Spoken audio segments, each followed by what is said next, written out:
I used a special cooking method to create a more tasty BBQ Rib Roast Recipe. A big thanks to Napoleon Grills for sponsoring this episode. This is it, my beautiful rib roast. 5 kilograms, aka 10 pounds of beautiful beef. A 4-piece rib, bottom section already cut off, a nice amount of intermuscular fat, beautiful rib cap, nice marbled eye. This is going to be very, very tasty.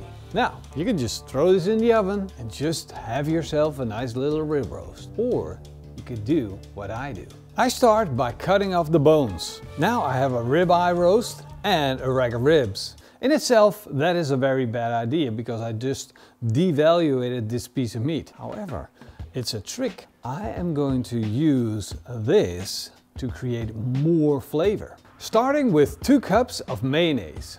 And then I'm going to add horseradish. It gives you that warm fuzzy feeling that you get from a good steak sauce. I'm going to add 150 grams, which is a little over half a cup of horseradish. Now I have to make a quick note. If you're not a horseradish eater, it's like wasabi but a light form of wasabi. So you can use a little less if you're not an experienced horseradish eater. Of course I gotta have some fresh chopped chives. This is 20 grams of it. Then 15 grams of fresh chopped parsley, a tablespoon of ground black pepper and a tablespoon of finishing salt. Mix that all up and you just made yourself the best steak horseradish sauce you can dream of. Taste test time. Ooh. But then that's it. Now we got one part ready.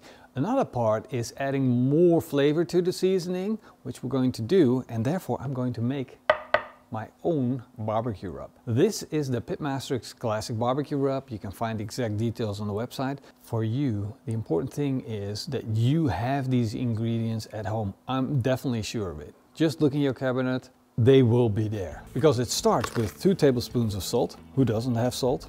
I mean, come on. You gotta have salt. You're gonna follow that up with a tablespoon of paprika powder, a tablespoon of onion powder, and I'm gonna add a little bit of garlic, half a tablespoon. And that's how you create the PitmasterX Classic Barbecue Rub. Only 4 ingredients, super easy to make. I took some horseradish steak sauce out of the big bowl and I'm setting it aside for later because this is gonna be my dip afterwards. And there is the star of our show again, the ribs.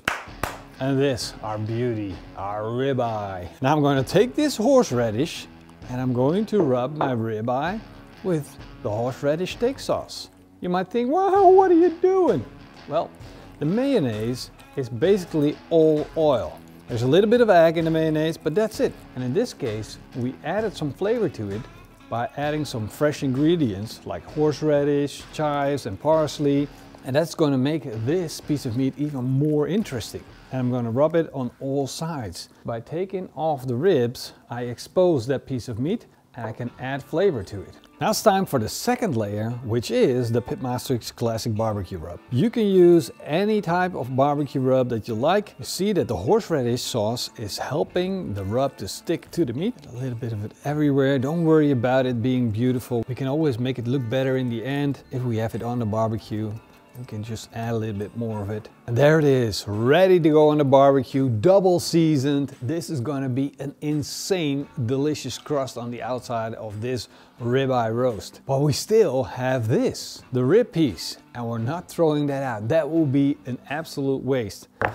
What we're going to do, as a matter of fact, is we're going to take this, season it, but only on the backside. And then, and that's the magic trick, we're going to reconnect it with our rib roast. And this is where it makes total sense to not season the inside because that will be double seasoning and thereby over seasoning it. All we need to do now is find a way to connect those two together, and the magic word is butcher swine. And now it's ready for the barbecue. Very easy to do because the best things are always the easiest. All right? You know what time it is. I'll be cooking on the Napoleon Kettle Grill Pro. This is an awesome kettle grill with a giant cast iron grill grate, but more importantly, when you're cooking a roast, you want to be a little bit away from the fire. You want to have indirect heat. And this grill grate goes up and down, which means we can create a lot of distance between the heat and the actual meat. Now that it's lit up, but still a small fire, I'm gonna put in the cast iron grill grate, setting it to the highest position, which means the most distant from the fire. I don't need to add any smoke wood because we're getting plenty of smoke from the charcoal briquettes. I'm gonna put the rib roast on, opposite the fire, with the bones pointing towards the heat source. I'm sticking in a thermometer to keep my eye on the core temperature, because of course I want it to be absolutely perfect. Time to close the lid, leave the top vent completely open, and close the bottom vent to the lowest setting. Now we wait. I just got the notification from my thermometer to take the roast off the barbecue. And whoa, does it look good. Look at that crust. This is the crust that you get with that steak sauce. Because the mayonnaise makes sure that we get a nice roast. The barbecue spices are gonna give you a beautiful color. And I promise you, it tastes freaking delicious. However, there's one thing you should know. This roast currently has a core temperature of 44 degrees Celsius. It is nowhere near what I need it to be done. I need it at 52 at least.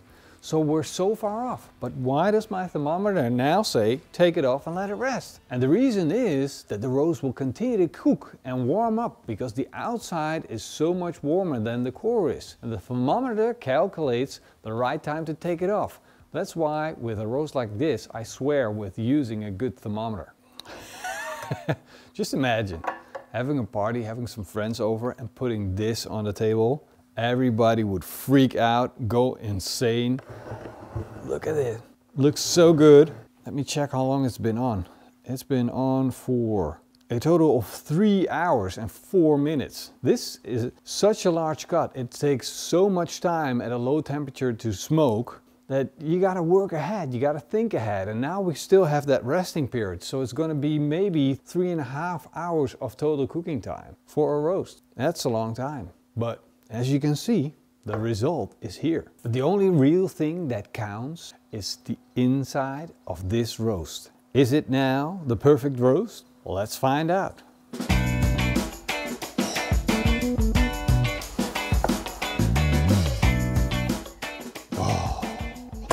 Oh, look at that.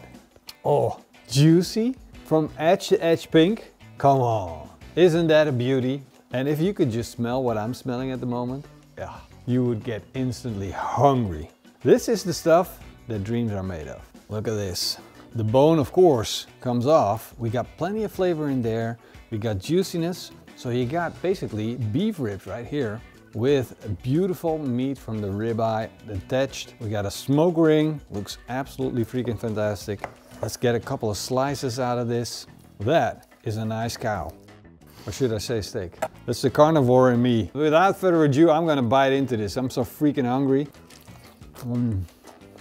The beef is juicy. It is tender. It is tasty. But the crust, come on! I don't think there's anything that can beat this crust. But what about that connection that we have between the bones and the ribeye? Let's get a bite out of that. Wow, fantastic. Absolutely amazing. Look at that, premium quality food. Let's cut this up. Let's do the dip.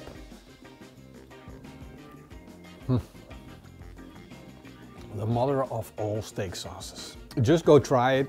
I can talk about it all day, but the only thing you need to do is give it a try.